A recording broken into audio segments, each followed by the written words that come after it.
ఆర్వీలు YouTube ఛానల్కి స్వాగతం. Students ఎవరైతే ఎస్ఆర్ఎం జేఈఈ ఎంట్రన్స్ రాసి క్వాలిఫై అయ్యి ఉన్నారో, చాయిస్ ఫిల్లింగ్ చేసి ఉన్నారో వారికి ఎస్ఆర్ఎం ఇన్స్టిట్యూట్స్ క్యాంపస్ అలాట్మెంట్తో పాటు కోర్స్ అలాట్మెంట్కి గాను మెయిల్ రావడం జరిగింది.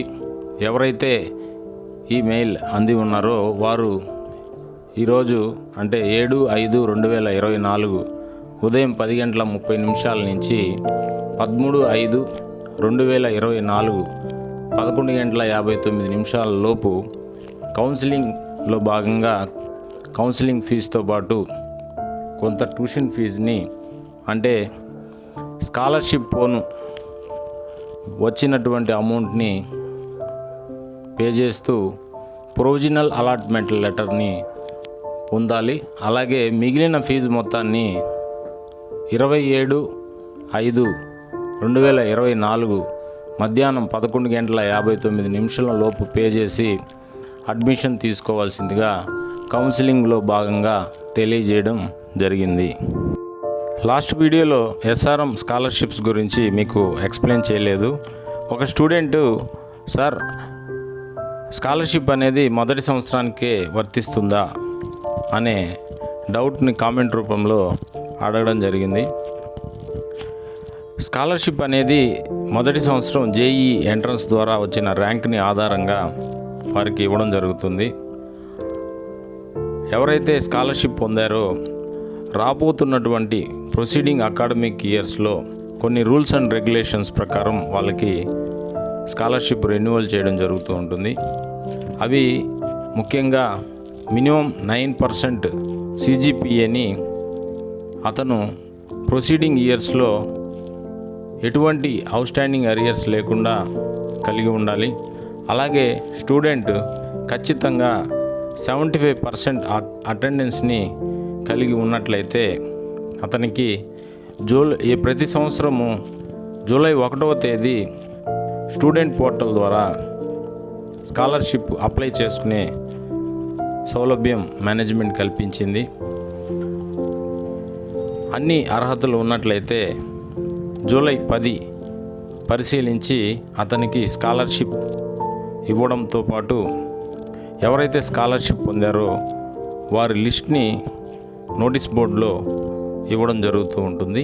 కాబట్టి ఎవరైతే స్టూడెంట్స్ స్కాలర్షిప్ పొందాలనుకుంటున్నారో ఖచ్చితంగా కష్టపడి చదివి 9% CGPAని సాధించినట్లయితే ఇదే స్కాలర్షిప్ని చివరి సంవత్సరం వరకు మెయింటైన్ చేయవచ్చు. ఇది అంత సమస్య అయితే కాదు. ఎందుకంటే 90% ఇంటర్మీడియట్లో కలిగిన స్టూడెంట్కి 9% CGPAని మెయింటైన్ చేయడం అంత కష్టమైన విషయం ఏం కాదు. మంచి అధ్యాపక బృందం ఉంది.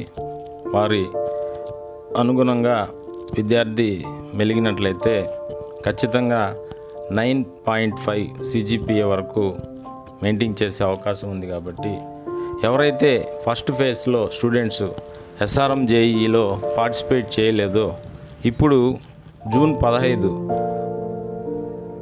సెకండ్ ఫేజ్కి అవకాశం ఉంది. ఖచ్చితంగా సెకండ్ ఫేజ్లో పార్టిసిపేట్ చేసి స్కాలర్షిప్ సౌకర్యంతో పాటు అడ్మిషన్స్ కూడా జరుగుతాయి. కాబట్టి ప్రతి ఒక్క స్టూడెంటు ఈ అవకాశాన్ని సద్వినియోగం చేసుకోవాల్సిందిగా కోరుకుంటున్నాను. ఫేజ్ 2లో అప్లై చేయండి. మీరు ఖచ్చితంగా విజయాన్ని చేకూరుతుంది. All the best.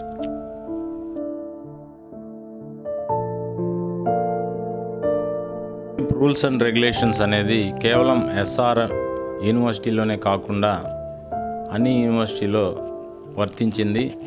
విట్ అయినా కానీ, అమృత కానీ, సత్యభామ కానీ అన్ని యూనివర్సిటీలో ఏదైతే స్కాలర్షిప్ సౌకర్యాన్ని కల్పిస్తున్నారో ఖచ్చితమైనటువంటి CGPAని వారు మెయింటైన్ చేయాలి. రూల్స్ అండ్ రెగ్యులేషన్స్కి వస్తే కేవలం ఎస్ఆర్ఎం యూనివర్సిటీలోనే కాకుండా అన్ని యూనివర్సిటీలో వర్తిస్తుంది.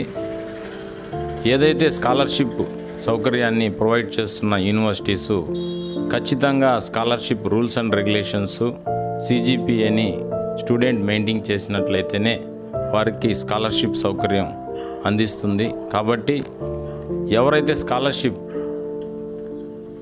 ఓన్లీ ఎస్ఆర్ఎం యూనివర్సిటీయే కాకుండా విట్, అమృత, సత్యభామ మరిన్ని యూనివర్సిటీల్లో ఈ రూల్స్ అండ్ రెగ్యులేషన్స్ ఖచ్చితంగా ఉంటాయి.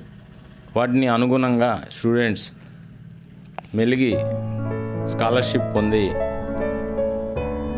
పొందినట్లయితే వారికి ఫీజు రాయితీ పొంది తక్కువ ఫీజుతో ఇంజనీరింగ్ పూర్తి చేసే సౌలభ్యం ఉంది. కాబట్టి